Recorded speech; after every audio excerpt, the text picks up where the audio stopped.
It's fiction. So how do these guys write what they know? All right, let's get away from that. So here comes the story. This is not Westwood Lake, this is Christina Lake, and this is Richard and Carolyn's place. And the first excerpt I will read you comes when we leave there and try and cross the border.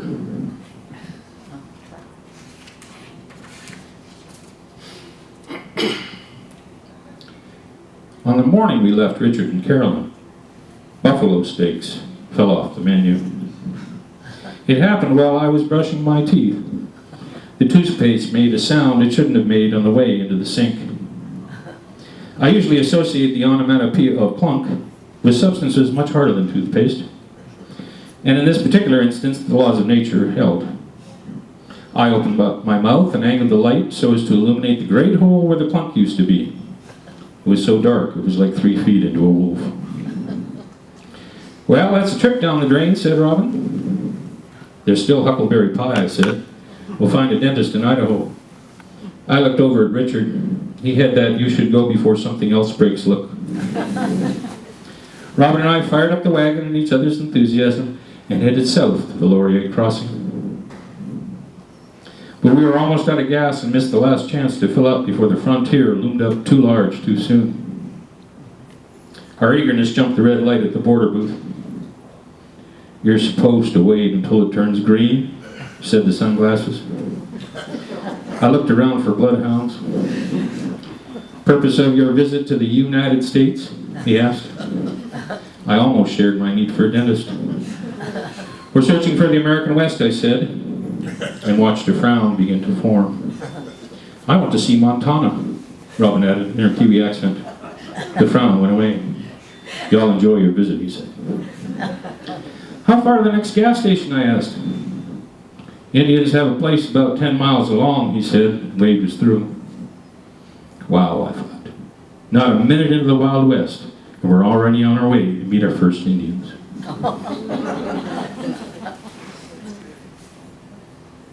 So we went to the Moisey Buffalo Range, and didn't see any buffalo. Oh, we saw some. And then we climbed a mountain into a ghost town called Garnet, on a very steep road where we almost fell off into the abyss, and then found a whole parking lot full of RVs and trailers that had come up using the highway. I heard about that one for a while. This is the most poisonous body of water in the North American continent. It's the Berkeley Pit in Butte, Montana. I got a whole chapter on that one. And this is the Sacagawea Hotel, where you have to have breakfast in bed, or else. This is the Lurkin Mansion in Bozeman, the last best place.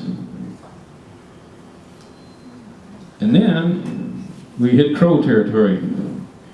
And that's a Crow taco. Fried Indian bread and Mexican helpings. And that's Bert Salary in Sheridan. And that is Buffalo Bill's Hotel, the Occidental. In downtown Buffalo, Wyoming. And the Buffalo, Wyoming is no relation to Buffalo Bill. It's actually named after Buffalo, New York. But it's where the second extract that I'm going to read you comes from. The Occidental Hotel has a restaurant called the Virginian. And I went downstairs, there wasn't anybody in it. So I went back upstairs to get my lovely assistant. No one was eating in the Virginian. I went back upstairs to get Robin. Quieter than a mouse chewing cotton, I said. What about that steakhouse we saw on the other edge of town, she said. So we went there. Beyond the wild Mustangs and cattle and cowboys on the mural near the bridge, Buffalo, Wyoming, a creek runs through it. It was called the Winchester, and the parking lot was full. Inside was the kind of noise you only hear in American restaurants. The sound of individual digging into bowls after guts, gorging on a good deal. We had to wait. The fastest way to move cattle is slowly. You must be getting hungry, said the girl that finally took us to a table. My belly button's rubbed a blister on my backbone, I said. We ordered ribeyes and mushrooms with potatoes and an iceberg salad wedge with blue cheese dressing and moose drool beer to wash it down. How y'all like your steak, she asked. I looked around. Lop off the horns and the tail, put it on a plate, I said. And we waited with anticipation to experience what had brought all these other Wyoming gourmets to town. It didn't go well. We were 2 moose drools down the road before the food caught up. Everything was as big as the country, but the potatoes tasted of powder and process packaging. The mushrooms tasted of tin. The blue cheese dressing had drowned the lettuce wedge, but it may have been an act of mercy. I detected a strong odor of Bovril. The only thing fresh was a beer glass that Robin asked to be replaced because it was dirty. It came hot, fresh out of the dishwasher. My ribeye tasted like it had been salvaged from one of the taxidermy torsos on the wall of the Occidental Saloon. And it came with an unexpected bonus. What's that? Asked Robin. I looked down at a filiform foreign body in my meat. Dunno, I said. We called over the waitress. What's that? I asked. Dunno, she said. She called over the manager. Then they went away to decide. We think it's a noodle, she said on returning. You don't have noodles on your menu, Robin said.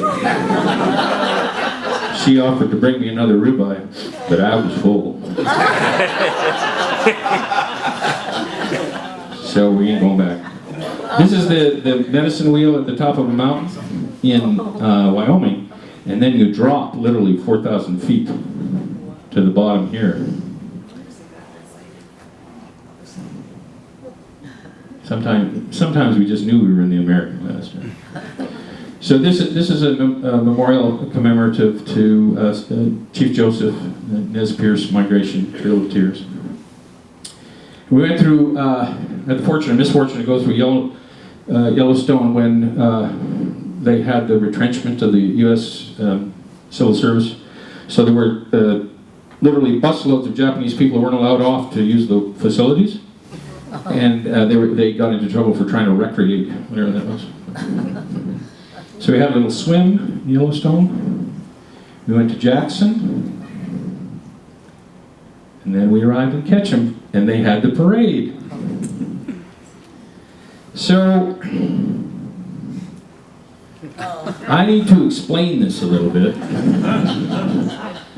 Because that's my lovely assistant on the right. The guy on the left, I had met a little earlier. And I'll tell you how that went. This is your third installment. My paper plate was heavy with pancakes and sausages and bacon and eggs, and the orange juice in my other hand was searching for a place to land. All the picnic tables in the square were full, except for the one directly ahead of me. Only one man sat eating breakfast there in the dappled light, but I could see why he had it all to himself. So old, he was Old West. Under his oversized gray felt Stetson was a bushy white beard and a penetrating set of clear blue eyes. He wore a leather vest with a marshal's badge, a blue bandana, and the same striped shirt, blue jeans and boots as the cowboy clones. I approached cautiously. Is anyone sitting here? I asked. You see anyone? He said. You can always tell a cowboy, but you can't tell him much. He motioned me to take a seat. How old are you? I asked. Older than the mountains and twice as much dust, he said. I've seen 80 go by. I told him I thought that was pretty old. It's not about how fast you run or how high you climb, he said. It's about how you bounce. Out here you live a long time. Even horse thieves have to hang 5 minutes longer than anywhere else. I introduced myself. Ivan Swanner, he said. Pleased to meet your acquaintance. But his gnarled handshake told me he was less pleased than I was, until Robin arrived with Ann, and Ivan lit up. Ivan, you got breakfast on your mustache, Ann said. Ivan's our local raconteur, historian, and man about town. Too old to set a bad example, but old enough to give good advice. He went to school in a one-room schoolhouse and remembers when going south for the winter meant Twin Falls when skis were snowshoes used by the ladies to get around town. He was a deputy sheriff of Ketchum for 14 years. They used to call him Ivan the Terrible. Ivan wiped his beard. "Sit down," he said to him. And then he started, his mustache dancing with the food and the telling of it. So, these were the wagons that groaned and croaked around. You see the horses pulling them off in the other direction. That's how heavy these things are. And they came around the main street. And right in the middle of the second wagon was Ivan. "Did you ever meet Hemingway, Ivan?" I asked. "I used to drink with him," he said. "How was that?" I asked. "He was better." "Did he talk about much?" I asked. "Liquor talks mighty loud when it gets loose from the jug," he said. "But you can't drown your sorrows. They know how to swim." "How come you survived and he didn't?" I asked. "I stayed on the wagon. Him fell off," he said. I asked Ivan what he thought of the man. "Some people thought he was a son of a," he said. "I thought he was a very good guy." "You know he won a Nobel Prize in Literature?" I asked. "That may have happened," said I, "but I ain't got no recollection of it." So then we got into the country, way into the country. Up in Salmon, the fires were raging, so we decided to go right into them. And then we went to Silver City, which is another chapter. There's Silver City, shown by appointment. And we stopped in Boise, Idaho, where we met Barefoot Thomas. We went to the rodeo in Lewiston. And this is Randy Priest. He played God in a movie called Ibid. But I didn't buy a hat. We went to